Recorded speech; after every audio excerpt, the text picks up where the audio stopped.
What's up, people? Welcome back. As usual, this is Young Mindset Podcast.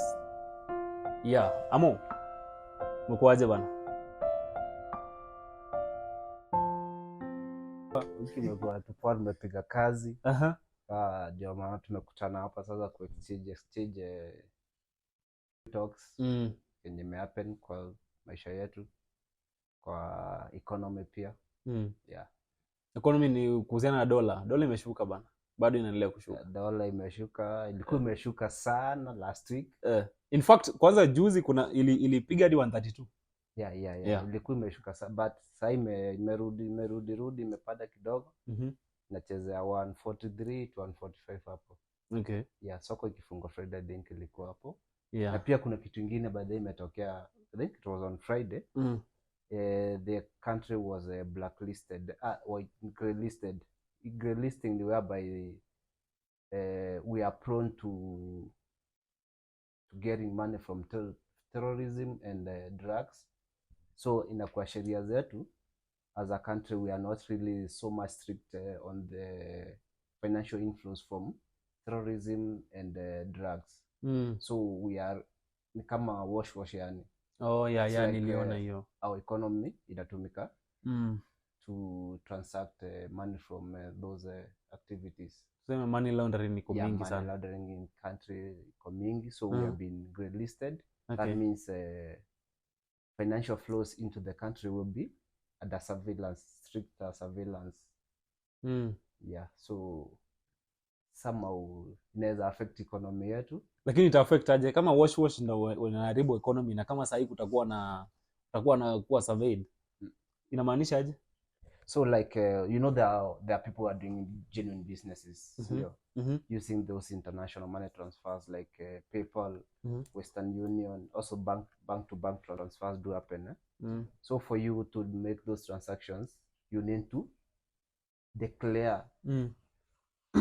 You declare everything, so you are more scrutinized compared to when you are whitelisted. Actually, the whitelist, there is also grey list and there's a blacklist. So si tuko hapo katikati. Sasa tuko hapo kwa grey list with also Tanzania, I think, South Sudan, so and Uganda was also grey listed, but I think they were removed from the list. South Africa was there. Yeah, South Africa. Nigeria. So you see, like Nigeria, you know, it's hard to transfer money to other countries when you're in Nigeria. Yeah. Okay. Wiki imekuwa sawa. Yeah, not much has gone on, but kitu kubwa at least yenye mimi nimenote kwa hii wiki, manze, story ya religion. Benny Hinn manze. Benny Hinn amejaza stadium bana. Benny Hinn amejaza stadium kama kitu kingine. Wewe. Na I think inaendelea bado, si ndio? Leo wako. Yeah, so Benny Hinn, but mimi nilikuwa na stream live from the comfort of my home. Okay. So in the process nikistream live, I realized there was a lot of panda mbegu. Panda mbegu ilikuwa mingi sana. Watu wamepanda mbegu sana. Yeah, watu wamepanda mbegu kwa hiyo kitu ya Benny Hinn. Lakini mtu akipanda mbegu si una expect mbegu ukipanda itamea ama namna gani? Sijui. We'll have a conversation about that. We need to talk about it. Yeah, that's quite a lot. Wiki imekuwa fiti. Na naona Mungu ametukumbuka, mvua imekuja. Benny Hinn amekuwa Kenya bana. Hadi mvua ikanyesha. Yeah, that brings about an interesting topic about the climate change. Yeah. Putting in mind that kumekuwa na efforts za kujaribu tackle the Sahara Desert from expanding. So there are initiatives to try and tame it. Okay. So on the climate front, we are also having great news. We'll talk about that. Yeah. Thank you so much. Many things happening, of course, across the week. When you must kuna story na religion. Kenya, I think right now we, instead of solving some, the economic issues that are ongoing and even social crises that are still in place, we first want to prioritize prayers over everything else. Yeah, Unajua pia kuna wasa wanasemanga religion is the opium of the poor. Yeah. Sijui ni philosopher it- mgani it- alikuwa it- anasema hivyo. So it Karl Marx, eh? it depends on what side you stand actually. Mm. And looking at this issue, you'll maybe prioritize economic issues in the country over religion, but be it as it may, it's So already happened. do you believe in that statement? Which one? That religion is the opium of the poor? I'm a libertarian. I believe in freedom of, speech, ideas, and thought process and everything within that sect. So when it comes to religion, I think I'm quite neutral. I'm spiritual, not religious. No, let's now talk about Ben Hinn in Kenya. Ben Hinn in You Kenya. saw what happened? Yeah. In fact, he was invited by the state, the government of Kenya. I will read you something if you allow me. Yeah, please. I will read you something, but can't you just ask me some stuff that you may want to know? But let me read you something from you. Just read, yeah. Mama Rachel. Yes, Mama Rachel. Mama Rachel said, I thank Ben Hinn for accepting our request to come to Kenya. I can tell you it is a big honor. When I met him in Florida, he told me he had stopped going out. He had stopped going out of Africa. America. He had stopped going out of America. It has been 23 years since Ben Hinn has been to this nation. And I know he has many invitations from all over the world. So then we are very grateful that he has stepped into the soil of Kenya. And because of that, he has also stepped into Africa. So to summarize that, Kenya is a blessed nation. And Ben Hinn has been Kenya for 23 years. In fact, in Africa, for 23 years. So that makes us a blessed nation. It is. Are you serious, man? It is like I don't know how to quote it, but just imagine, it's almost alien, 23 years. He's not stepped into Africa. And when he decides to, he visits Kenya. So I want to ask you a question. Is Ben Hinn a god or something? What is so special with him? It depends on how you look at it, but come on. I don't know if you guys are getting what I'm trying to derive at.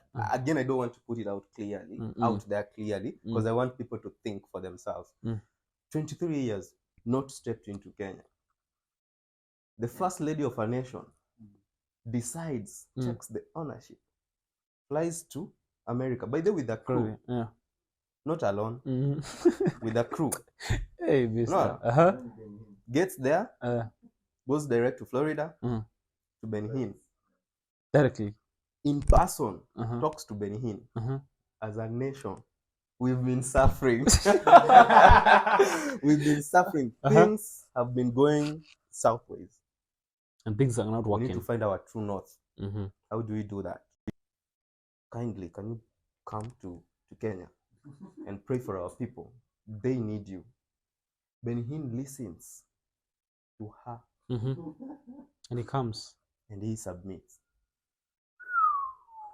Plants in Kenya. Yeah, for the whole nation to be prayed for. I don't know how you're looking at that, but there must be a lot of finances involved and stuff, given that this is the first lady in the country. So however you process it, again, is up to you. And it rains. Kenya is a blessed nation. So guys, religion is quite fantastic when you get into it. It's theatrical. It's theatrical. Let's talk about the budgets. Around 500 million or it's 1 billion.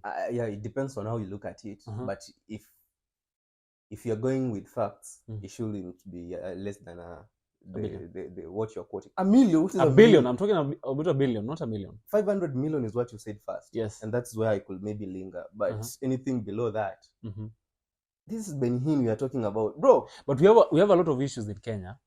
But religion is not one of them. Like Ben Hinn is not one of them. Him coming to Kenya to pray for us is not a problem. We have people who can pray. We have people who can pray. We have. Can't you pray personally? We have Prophet War. Yes. Myself. Ezekiel. We have Ezekiel. Yes. And so many other people who actually put this nation into the hands of God, and God blesses us. Blesses us abundantly. But what happens is that look at the administration structure of this country. first of all, these people, when they were, out there campaigning and everything, the word religion was quite big on that stage, on whichever platform they were on when they were campaigning. Much as it wasn't part of the manifesto, but it was, right? It was, yeah. Quite everything, God will, everything and all that. And now you realize that Mama Rachel Ruto, whom we respect quite a lot, is quite a religious person, quite prayerful. Of course, in many occasions we've seen that they never miss church with the president. And then you go to the second in command. He has married a pastor, Dorcas. Yes. Bro, look at the position that religion stands in this country. What Top position notch. does it Top take? notch. Religion. Top notch. Yeah. Yeah. True. So it is almost unquestionable. I mean, right now, religion can be misused, or it can actually be used in a way that will benefit the country. That's what I would maybe say.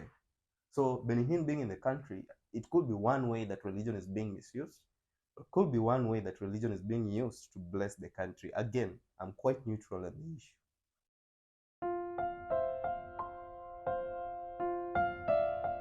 Hinn and the First Lady.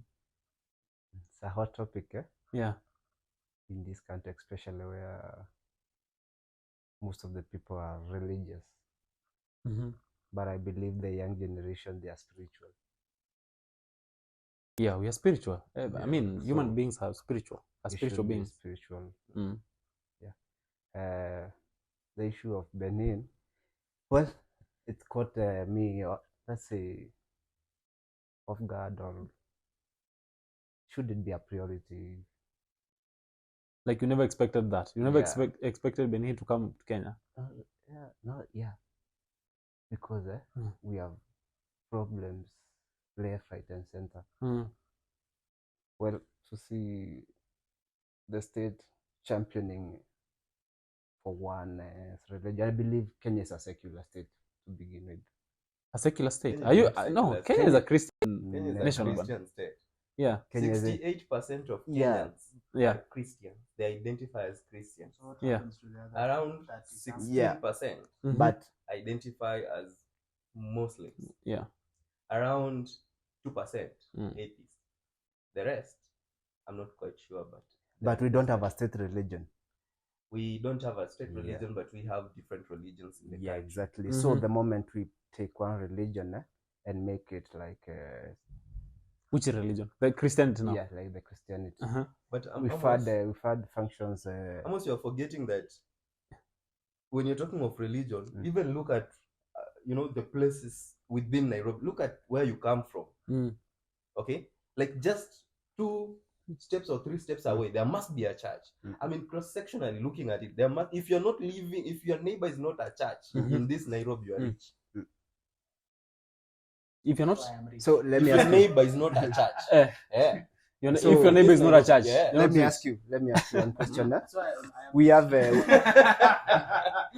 me your ask neighbor is you. a church. Am I rich? Some I have a people wake up question. to I have a Sunday, praise and worship every Sunday. I mean. Yeah. I have a question in relation to that. We have maybe hotels within every place where we live. So should the state have an hotel function in Nyayo or Kasarani because we live within? No, look at it from a bigger picture. The state That's a bigger picture. No, That's a big picture. okay, let me put this across maybe. Do you know the genesis of religion? And do you know the relationship between the religion, the government, and it is the religion, which is the church, right? The government, right? And there's another one, which is I think it could be business. It is business, right? So it's religion, the church, and business. I'm not quite sure. These I stand to be corrected.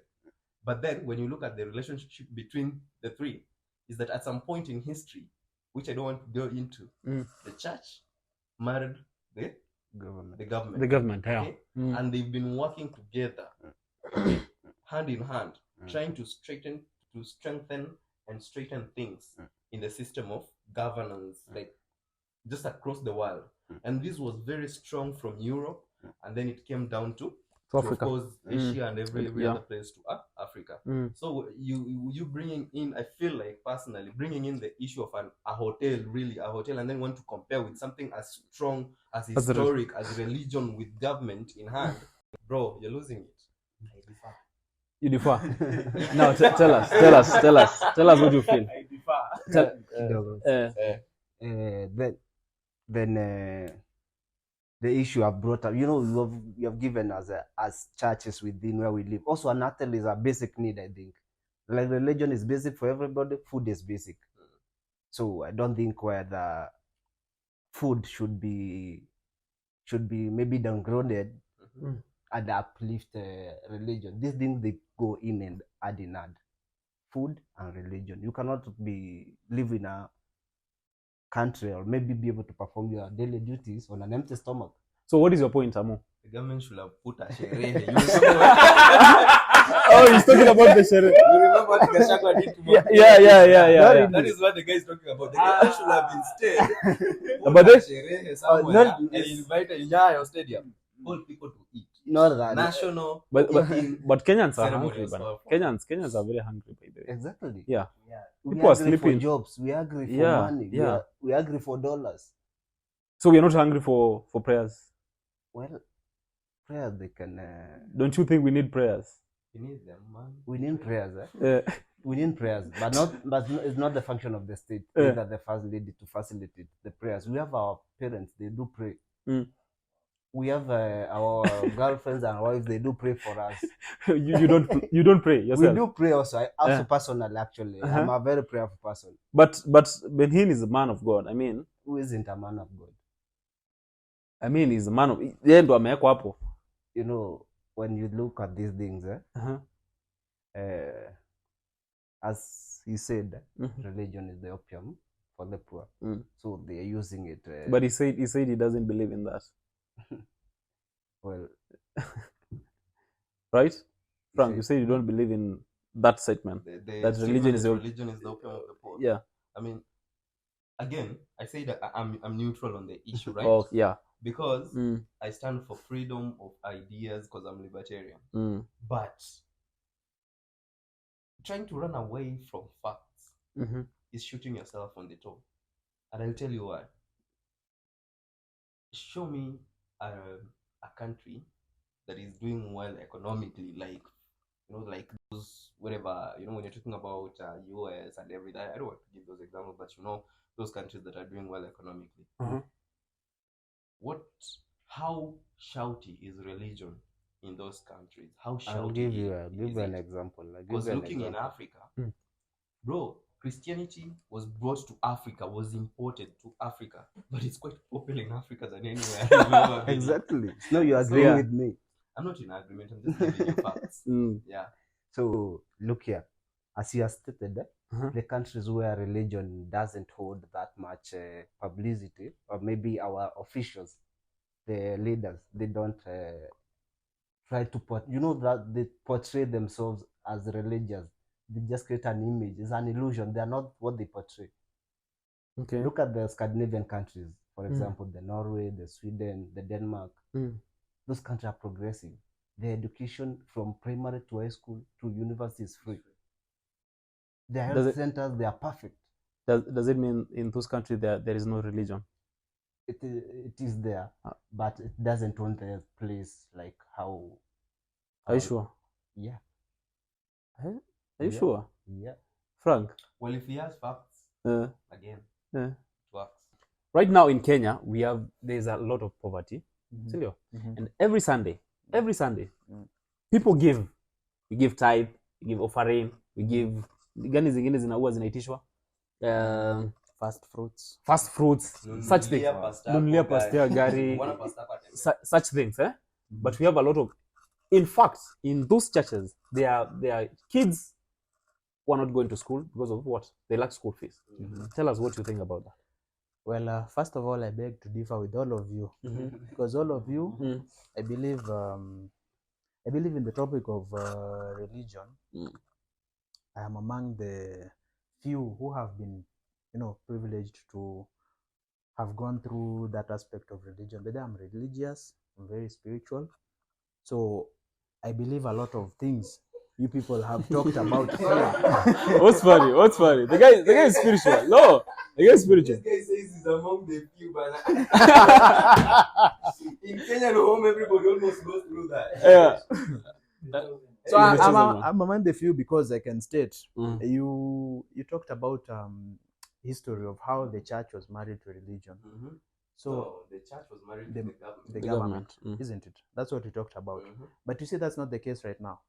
Because if I give you the history, I know it from how it began. Don't even give me the history. Just tell me the case right now, because I know It is different. Because now they what separated. happened? What happened during those years? Yes, it is true. The church and the religion. I mean, the religion and the government were one thing. Mhm.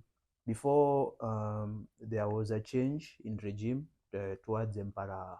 What's the name Don't of go the into emperor? those, bro. Just So tell us so what yeah, the there was a impact is change, in today's and world. then it In came Kenya up to the Pope. Now we still have popes, yeah. Yeah. It came up to popes, and then it came up to the thing about the Protestant churches and all that. So what happens is at this point in time, the church and the government are not the same thing, because if you look at it from a dimension, as I mentioned, right now, the countries, mostly countries in Africa and even countries in Europe, you'll realize that the church is an entity on its own. Mhm. Most of these countries, Mhm. the church is an entity on its own. The government, in some countries, for example, here in Kenya, the government tries to bring religion into play. Yeah. Isn't it? Is You'll see in Kenya here, and some other countries, some other Africa. I'm not sure of many other African countries having the same thing we are having in Kenya right now. Mm. But you'll realize there's a way Rwanda did with the religion. Yeah. There's a way religion got a bit standardized in Rwanda. Yeah. So. And there's a way also, was it? No, it's not South Africa. There's also another country which had the same thing where religion got standardized. I think Uganda also, it's not. Oh no, Uganda it's there. Uganda it's still there. But there are other countries in which religion got a bit standardized, and that was what the former Prime Minister of Kenya was advocating through her wife Ida Odinga. Yes. And in which people was criticized. Yeah, people criticized it. The same thing you are talking about. I think my friend Amo was saying that when you stay near a neighborhood if you stay in a neighborhood that doesn't have a church, you are rich. That's how my friends say. Yeah, and this was something that the opposition tried to, during the campaigns and all that, they tried to bring this issue into play, but people denied it. Mm-hmm. You see, so like this is something that on how you're talking about it, about the removing of money and all that, I don't really differ much on that idea. Mm-hmm. But to what extent is the money being removed, and what is the purpose of the money? If the money is going to help the needy, if the money is going but to do we have such systems? Yes, we have some systems which in which the money that is contributed goes to schools, that helps the needy.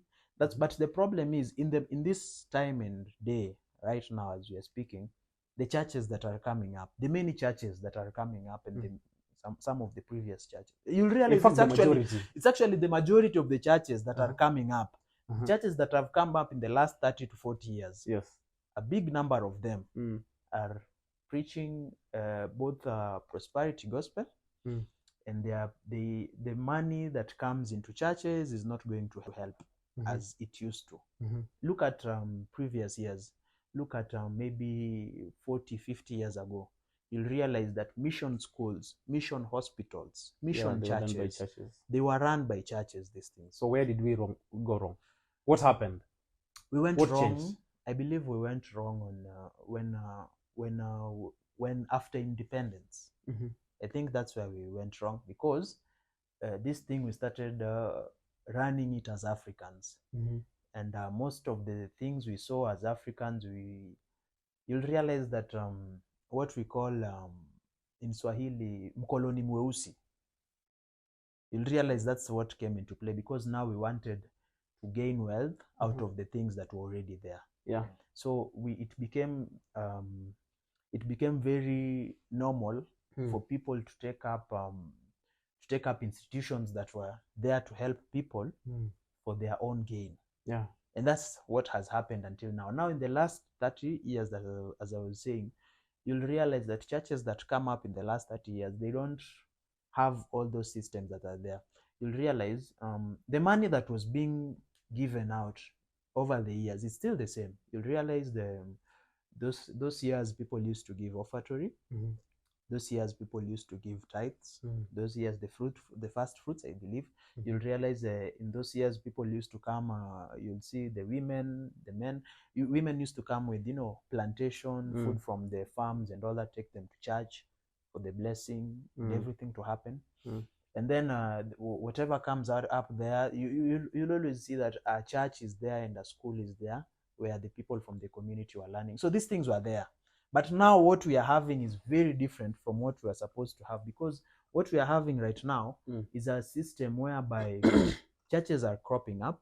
We almost have a new church daily, isn't it? We have a new church daily. Anyone, you'll realize someone and the wife have decided one day to open a church. No, there's no problem with that. The problem is, what is this? What is the effect of this church? What are they bringing for us? We have been waiting for you to address, but you haven't mentioned that. You want me to address that? I mean, what's the procedure of the whole thing? There is church, right? That you can't run away from. Yes. There is government that you can't away. I mean, you can't run away from. Then what? Because that is about. I mean, that is about the whole thing about the Young Mindset podcast. Because you're looking at whatever you're talking about is in place right now. Okay, the Hinn thing has already happened. Yes. Okay, the church and the history, it's there. Yes.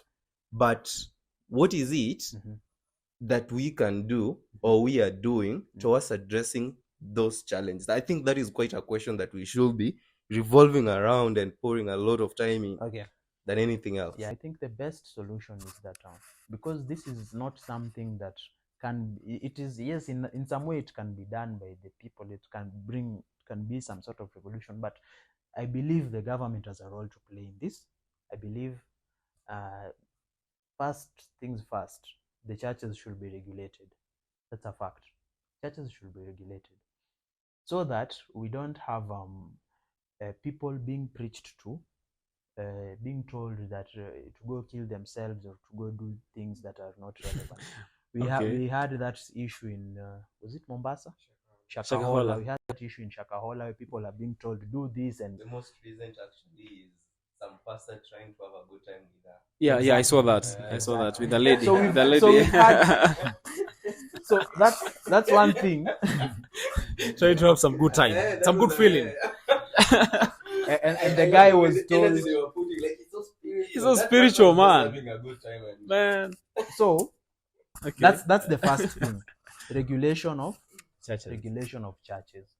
Then the other thing, these churches, because now I think this one also comes with regulation of churches, because now as if they are regulated, the churches are supposed to, whatever the money they collect, it shouldn't be about the many projects that are there, which I don't really I'm not against them, but the money that is collected mainly should focus on helping the needy. We should have programs that help, because over the years that is what has been happening. Let us just go back to where we are, where we were like 40-50 years ago, where people could go to church and get help. Right now people are going to church. You can go to church hungry and come back home hungry. Let me church, is it about people getting fed? Because that's what you're telling us. I am telling you. You said people used to take food to church, and there were schools and there were hospitals, right, center and everywhere, so long as there was a church around. What are you advocating for? I am advocating. You're making people lazy. You're making people to just come up with more churches, so long as the center of it is that they're going to collect money, come up with food, leisure society. No, it's not about as long as that happens, that's enough. That is comfortable with you, right? No. I mean, that's what you're telling us. It's not about only food, but that's what to a has large come extent, up from you. To a large it's extent. not only about food. It's more of how the church is helping the society. And it's not about food, it's about even education. But they are praying for people. Ben Hinn prayed, it rained. Yes, there's no problem with They're- prayers. they're praying There's for no us. problem actually with prayers. I have no problem with prayers. Those that But- open every day, they but- open because they but- feel like but- there is but- sufficiency but- of but prayer in what the if- bucket. What if instead of focusing the money that we are having, not knowing where it is going, why don't we put this money that is being distributed every? I told you I've been watching that thing about Ben Hinn, and you will realize money. Tupande mbegu. Let's do this. Where is this money going to? But that is your national government doing that. I mean, there was the first lady And that there. is what is happening in almost all So the how do churches you that we expect are such a having. government to regulate churches in that country? That is what is happening in almost all the churches we are having. Uh-huh. And what I'm advocating to, whatever money is being collected, this money should be money that should help people. Why are they collecting money in church? Is it a business? What is No, the there is function no of a church problem. in a society? I want you to come up. Can you repeat the question about the offerings and stuff? Why money is I just collected? wanted to know if the church is an enterprise, because in the first place, if I'm well educated, I go to church specifically to be prayed for, which I can do actually. You see, a church, Yes, yes. a church is not the building or everything, but one or two come together, I am within, right? That is from the Bible, right? Yes. So even if we are gathered here somehow, depending on what we are gathered here for, but if it could be something spiritual, then God is with us. Yes. Okay, doesn't mean at the end of whatever assemblage we have we should give money. That is not it. But in this case, Kasums tells us that he was listening to Ben Hinn, and quite a huge chunk of whatever was going on was talking about money. And of course, the prosperity gospel in Kenya, even especially in Nairobi, quite popular. And Africa, actually, I can give you examples. I don't want to go into it. So, from you, when you go to church, is it necessary for you to carry sadaka or matole or any other thing, or is it important for people to do that? Let me start with Ben Hinn, because it's the immediate topic we're discussing. I don't want to criticize him as a man of God, but it is so clear that Ben Hinn over the years has acquired wealth from religion, and now this man has a lifestyle to take care of. So money is quite key in his preaching. So when it comes to the Kenyan religion, it all falls to regulation, and that's why the former prime minister was ill quoted, but the intentions were quite clear. They were for the good of, to protect the people, because anyone feels like they are broke and they have no job, and they are well scripted with the word, they think they are qualified to be pastors. And regulation means that anyone who's supposed to be a pastor must be certified by the government. You see, so that we don't have the loophole that the people are taking advantage of, turning the word into an enterprise. And at what point does the government stand in regulation or in certifying someone? Because there are pastor? institutions that train pastors, that train men of God. Are they government institutions? No, they're not, but they're certified. Then why is the government? But Why should the government certify? They're certified by government. The institutions. So if you do not have those certification from those institutions, then you shouldn't qualify to preach or address people about the word of God, right? Yeah. Now, as we were talking about the history of the church and the government, right? From the beginning, the church is older than our government. Yeah, true. Because even the institutions, the schools, the hospitals, they were first Built by the church. built by the church. The government came to use the infrastructure of the church. Now, what changed is the leaders that came in to take over the church, and those that came to take over the government. They got greedy, and that's why you see everyone wants a piece for themselves.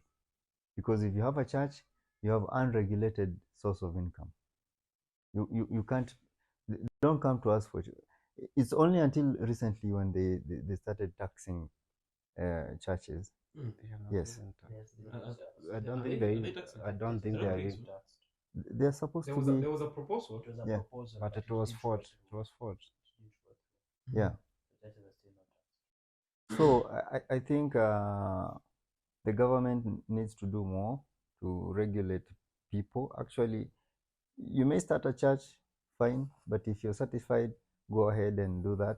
But did you know that currently there are people who have a lot of money? They build churches and look for people, for these small pastors, and put them in charge of their churches, right?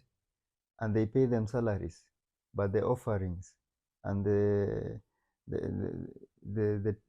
tithe are collected by these people. Well, so basically, you're telling me that Yeah, you can invest. Yeah, you can invest. You have your land, build a church, and bring someone to preach. Okay, so, and I want to know, is it wrong? Yeah, it is very wrong. It is very wrong, because now we are monetizing the church. At what point does it become wrong? Because the intended purpose of They're the tithe, expanding the gospel. Wait. Go forth and yes, preach the gospel. the intended purpose of tithe and offerings, the main, the primary function of this money. I'm in agreement with you to that point. Tithes and offering, it's important. But Frank is blessed. He does his preaching so well. Yeah. At some point, he feels like, myself alone, I'm not enough. Just like Christ felt like he was not enough, so that he equipped some other 12 people, whom they call disciples, and then he told them, go forth and preach the gospel, right? Yes. So Frank feels like, just like Christ, I need 12 more churches. Okay? Just like who? Just like Christ. You see, and then you go forth, No. you appoint we are not talking about people that you've mentored. We are not talking. You put them in that, Yeah. in those facilities. Yes. We are not that talking you've come up about with. your church expanding. Yeah. We are talking of an individual like me who have no clue about the Bible, or who has no clue about theology. Yeah, but I have money, and I have land, or I have money to buy land and build a church, and employ. Underline this: employ a man of God to be salaried, but the rest of the money comes to me. Okay. Yeah. You- Now I you get you. understand? Yeah. And that's why the primary source, the primary function of tithe and offerings was to go back and help the community. But now people are taking advantage of this to enrich themselves. Okay. So just a disclaimer. Just allow me to make a disclaimer to Yes. the audience. Just so you know, none of these people you are seeing here is a pastor, a brother, a deacon, a deaconess, a priest, or anything. Just so you know. And second, whatever everybody is just saying here, including myself, is our own generated thoughts that we are doing it from the point of information. We've been informed, we've read and understood. And from that case, we are just putting forth these statements, right? Things are happening. Now, these people who are doing this business are known. You can even wonder why Pastor Ezekiel is so wealthy in Anoni. He could be an employee. The thing is, if you look at if you look at this pastor, the amount of development he's made over a very short period of time, and the amount of investment he's made in that small, it's not really small, in his piece of land, it's quite. So I think Amazing. to add kenye unasema, hiyo aspect ya kunaona kwanza is one of the problems yenye tuko nayo kwa the religion. Ndugu yangu nataka kunaona. Let me tell you, kunaona it has its effect. Utafikiria vizuri, you are always thinking, unaona our public, most of the servants Our How you leaders. feeling? How are you feeling? No, not being the strength. Leaders are not thinking. They don't think. They don't think. Utakuwa na utambi utafikiria lini. Yako si utambi yako. So I think to take you down the memory line about religion na penye tumefika sahi. The modern church and the church venye imetoka, maybe tuanze hata independence. You know, during the independent time or the early church in the country, people were used to organize within a community. Actually, independence of the country was fought within the church. If you can really, the early church is the no. Unaona after the emergency, the state of emergency, the government iliban even the political organizations. So people, they resorted to organize themselves to fight for independence through churches. Sure. Just read your history. I'm not sure about that. Read your history. Because I think if these guys, I mean, they are the same guys who brought the religion. So unaona the breakaway churches, the redeemed gospel, the African From the the breakaway churches. Catholic. Yeah, those ones. Ilikuwa inaitwa Catholic Church. So the breakaway. The Rome ilikuwa inaitwaje? The first church ilikuwa inaitwaje? Is it the Roman Catholic? Yeah. The combination of many churches. No, Catholic is one church. The main denomination. We had one denomination. Okay. No, there's the Catholic. I'm talking about even leave alone the Protestants in the Western world. About the Kenyan now, when the African churches started to sprang, like the East African Pentecostal Church, I think African Inland Church also. Yeah, this one, the Mokorinos and the Akorinos, they broke away from the main churches. We felt that the Africans felt that their form of worship is not being accommodated in the mainstream like the Catholic. Okay. So after that, people came to organize themselves. Also, you understand that in the mainstream churches or the colonial churches, they were not allowing these other people to take their children to schools. So these African churches, after they broke out from these, they started their own schools. So you see. Okay. And now You see what I was talking about is there, because now you see now the function, the churches are functioning. So that's what I was saying, that I was trying to bring you out the early church, how it was operating. They used to start schools, start hospitals. Then now the modern, when they developed in the 80s, the church now starting to become like a commercial. Okay. Like a commercial. So guys, we all agree that we have a problem in our systems. Yeah, we have a problem.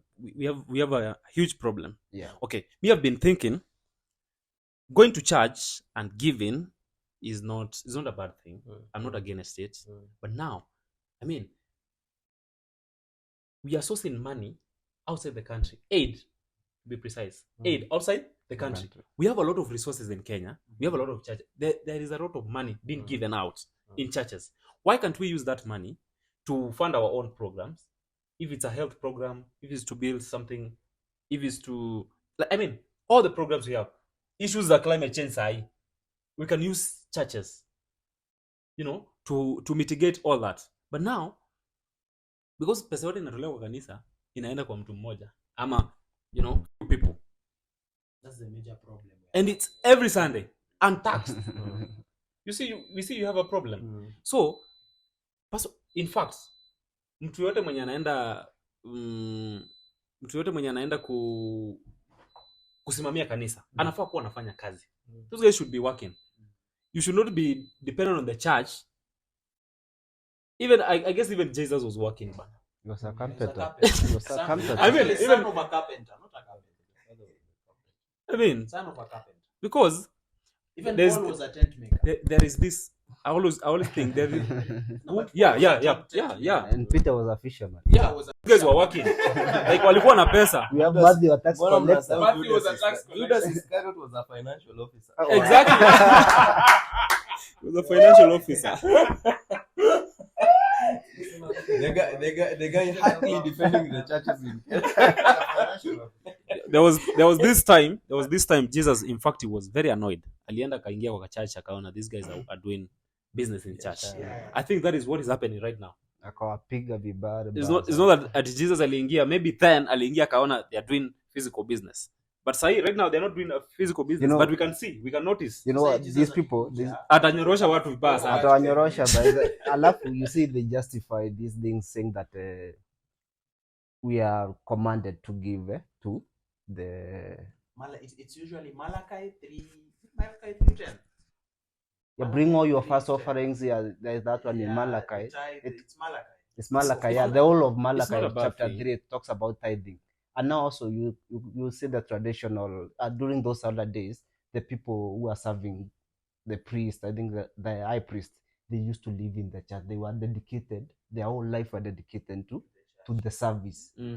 So giving the offerings were for them.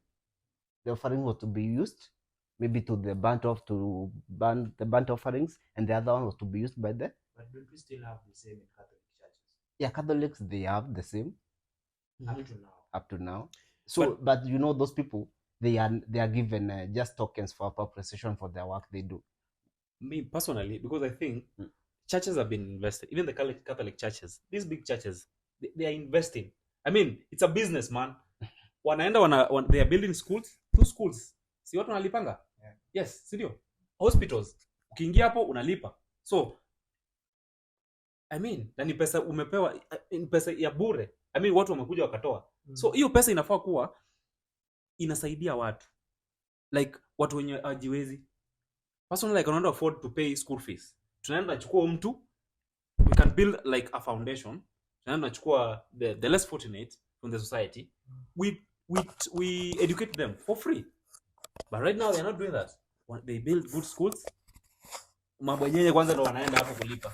In fact, you talking about churches investing in schools and maybe setting up foundations to help the needy. You would notice that schools built by the churches are the most expensive in Kenya. Exactly. Right? Meaning that the church entrepreneurship is getting deep-rooted. Yeah, that is what we're talking about.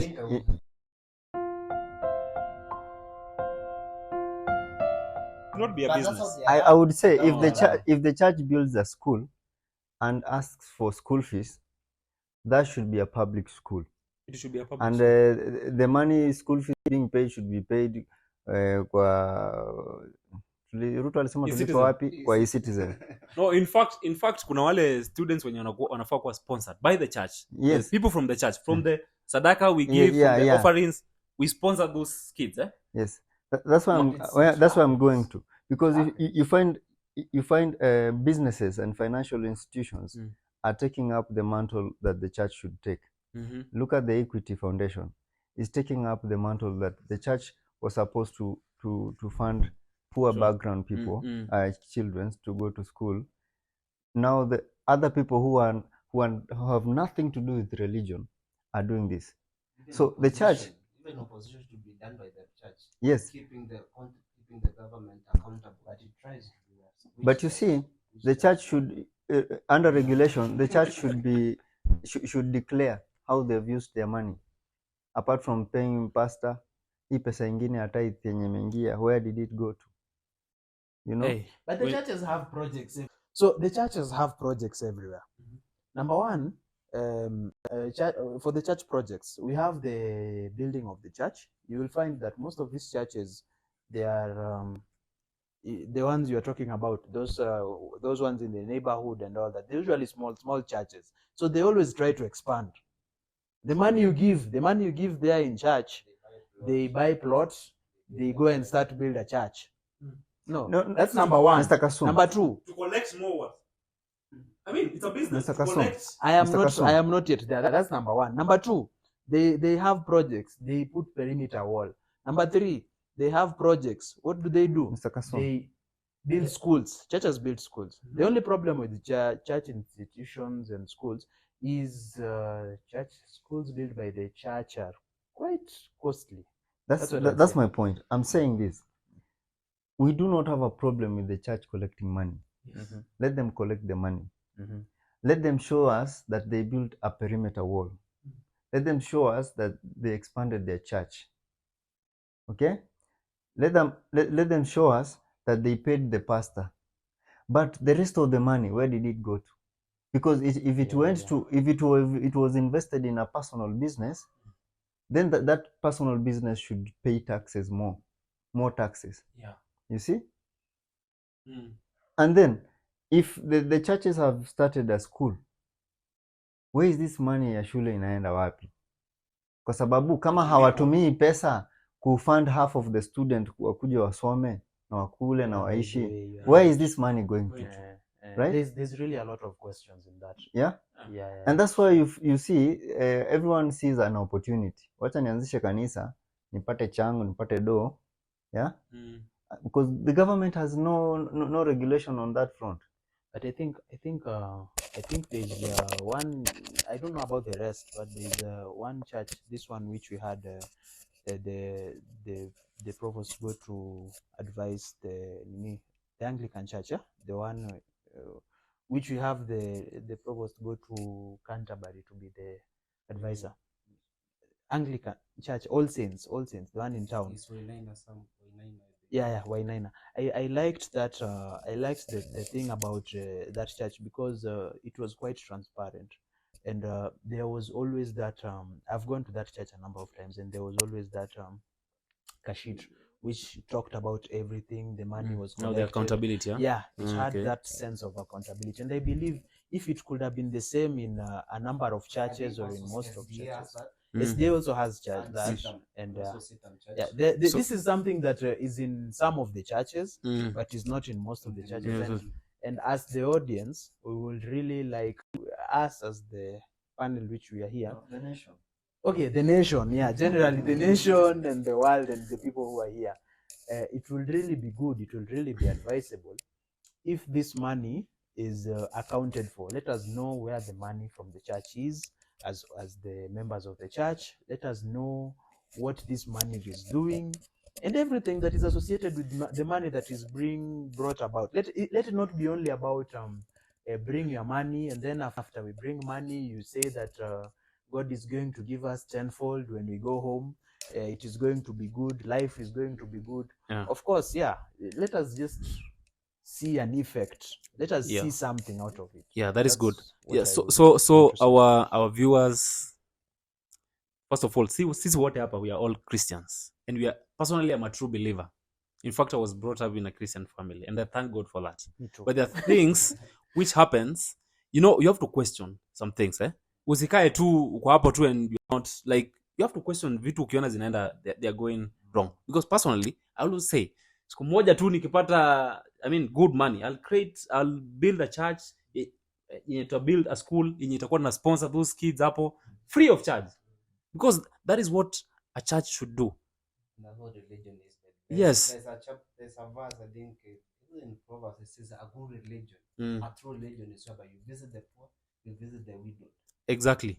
So our viewers, tell us what you think about that in the comment section.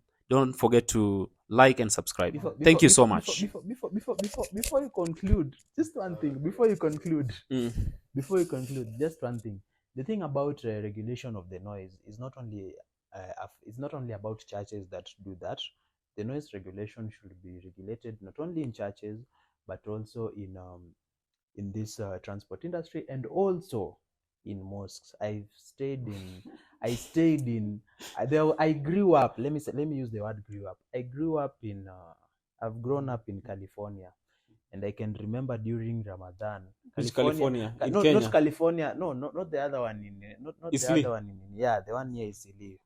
That's where I've grown up. Not the one near Massachusetts. Yeah, I grew up in that California near Isili, between Isili, Pumwani, and Majengo. That's where I grew up, and especially during Ramadan, you'll realize that 5 a.m. we had like 10 or 20 mosques. This one starts. The same thing which is happening with the churches. So it is just something that I will consider it to be also in some way just a little bit, should be toned down a little. That's my take.